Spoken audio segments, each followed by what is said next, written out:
Welcome back to the channel, everyone.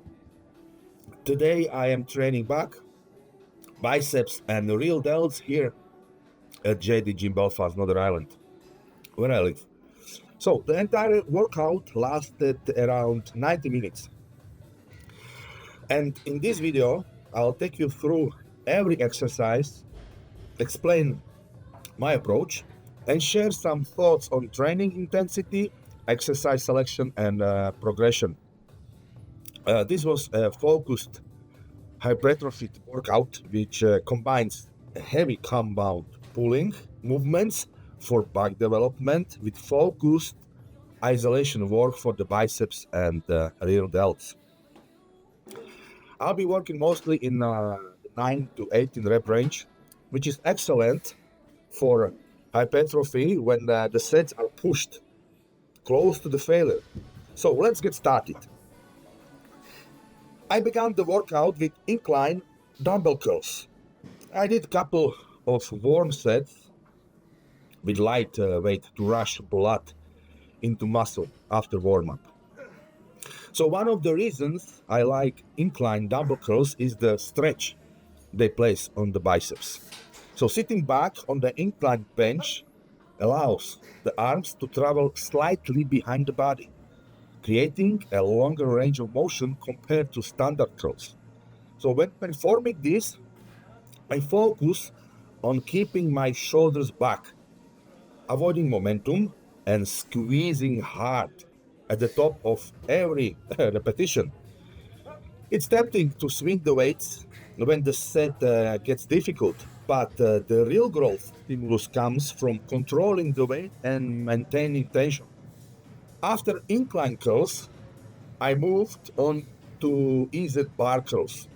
So the easy bar curl, it has been a bodybuilding staple for decades, and for good reason. Everybody was doing it. Like Arnold Schwarzenegger, Franco Colombo, Lee Haney, Dorian Yates. The angle grip tends to feel more comfortable on the wrists than a stride bar, while still allowing substantial loading.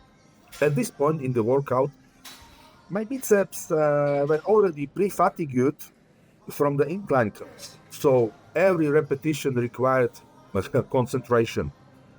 So rather than chasing maximum weight, I focused on maintaining strict form, keeping my elbows relatively stationary and controlling the lowering phase. I believe controlling the negative is one of the most effective ways to increase muscle stimulus without necessarily adding more weight.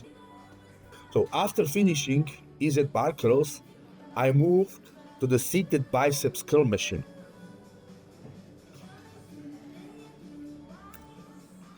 I completed 2 sets of 12 repetitions using 10 kilograms as added weight. Machine works often gets underestimated, but it offers unique advantages.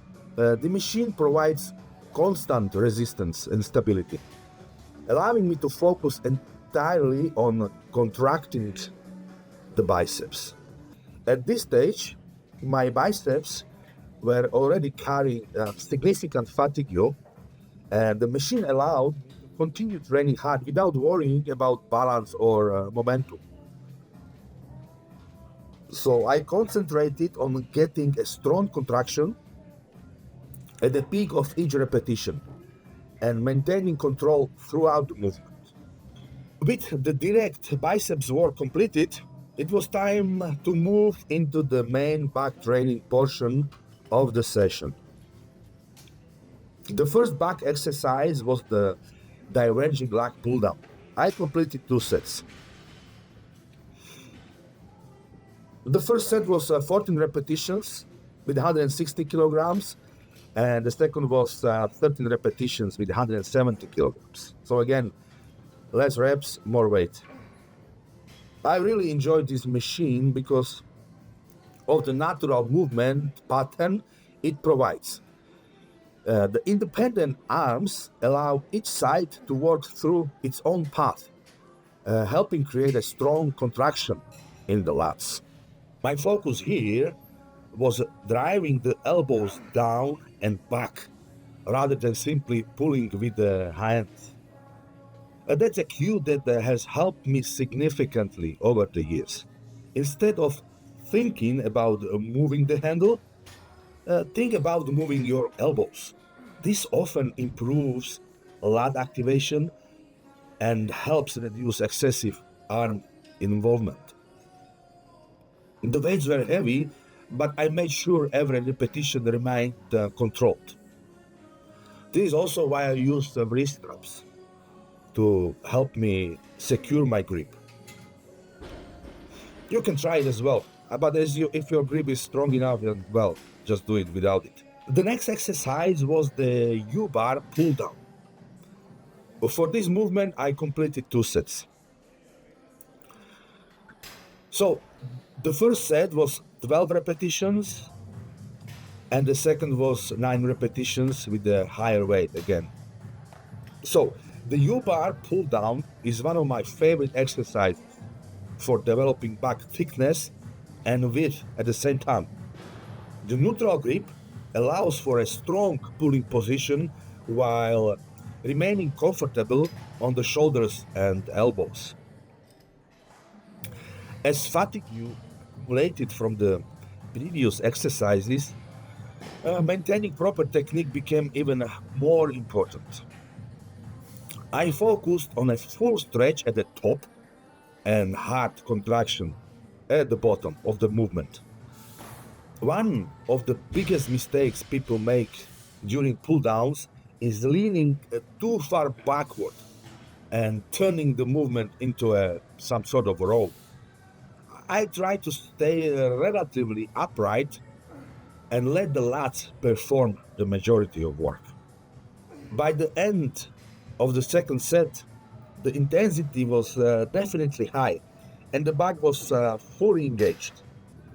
After pull downs, I moved on to low rows using a V-bar attachment. This was the highest volume exercise of the session, and I completed 3 working sets. The first set was 14 reps with 86 kilograms. The second was 12 reps with 93 kilograms, and the last third set was 10 reps with 100 kilograms. So again, it was pyramiding style training, okay? So decreasing number of reps and increasing weight and going for the failure, for maximum muscle hypertrophy. Guaranteed. Rows are one of the best movements for building overall back density, so back thickness. For this set, I focused on maintaining a stable torso position and pulling through the elbows. Again, the goal wasn't simply moving a heavier weight. The goal was feeling the muscles of the mid-back perform the work. As the weights increased from set to set, the challenge became maintaining the same quality contraction. And the final set with 100 kilograms was particularly demanding. At that point, both the biceps and back had already accumulated a substantial amount of fatigue. This is where mental focus becomes extremely important. When training gets difficult, maintaining technique requires discipline. Anyone can perform the first few easy reps. The real difference is what happens when the fatigue arrives. That's where progress is earned. To finish the workout, I trained real delts using cable flies. Real delts are often neglected in many training programs, but they play a major role in creating balanced shoulder development and improving overall upper body appearance. I like finishing with the real delts because they respond well to higher repetitions and controlled execution.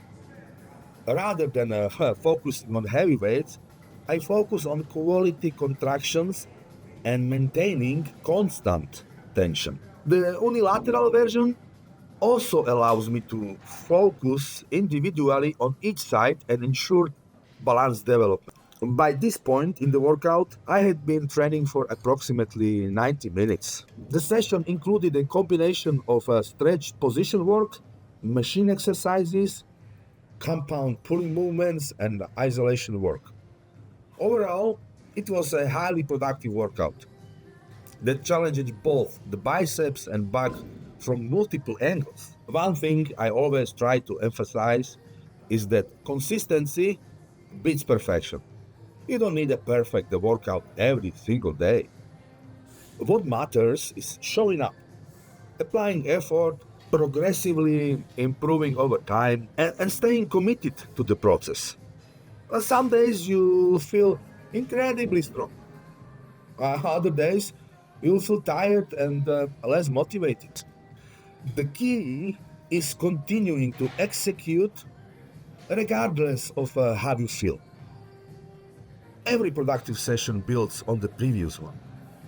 So if you are watching this and working toward your own fitness goals, whether it's building a muscle, losing fat, or just improving your overall health, remember that progress is the result of many small actions performed consistently over time. Thank you for watching this training session from JDG Belfast. If you enjoyed the video, please don't forget to like, subscribe, and leave a comment below letting me know what your favorite back or biceps exercise is. I'll see you in the next workout.